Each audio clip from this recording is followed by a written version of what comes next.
टंडूजाम शहर में मुनाफा खोर माफी सरगर्म खुद साख्ता महंगाई से गरीब मजदूर दिहाड़ीदार तबका फाकाकशी पर मजबूर अशिया खुर्दोनोश की कीमतें आसमान से बातें करने लगी। आटा गरीब अफराद की पहुंच से दूर, शहरी परेशान, प्राइस कन्वल अथॉरिटियां गैर फाल। मजीद जानते हैं मोहम्मद शरीफ की इस रिपोर्ट में।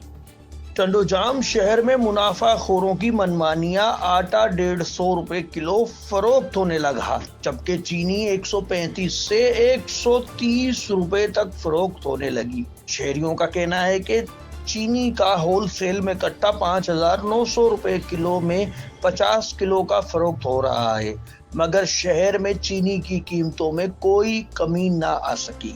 उन्होंने कहा कि चक्की मालकान 150 रुपए किलो आटा फरोख्त कर रहे हैं, कोई पूछने वाला नहीं है। गरीब आवाम का जो जीना है ना वो मुश्किल हो रहा है। आस्ता आस्ता जो है ना आवाम खुदकुशी पे आ रही है। यहाँ पे आटा, चीनी और सब्जियाँ तो उरूज पे जा रही हैं।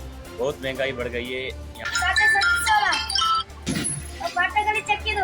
उन्होंने कहा कि असिस्टेंट कमिश्नर हैदराबाद दही कार्रवाई तो कर रहे हैं, लेकिन आटा, चीनी और जरूरत जिंदगी की अशिया खुर्दोनोश की कीमतों में कोई कमी नहीं की जा रही। उन्होंने कहा कि गरीब लोग फाका कशी पर मजबूर हैं और खुदकुशियां कर रहे हैं। शहरियों ने commissioner Hyderabad, deputy commissioner Hyderabad से मुतालबा किया कि शहर भर में आटा, चीनी, अशिया खुर्दोनोश की कीमतों को कंट्रोल किया जाए, ताकि गरीब दिहाड़ीदार मजदूर तबका अपनी जिंदगी का गुजर सफर आसानी चला सके।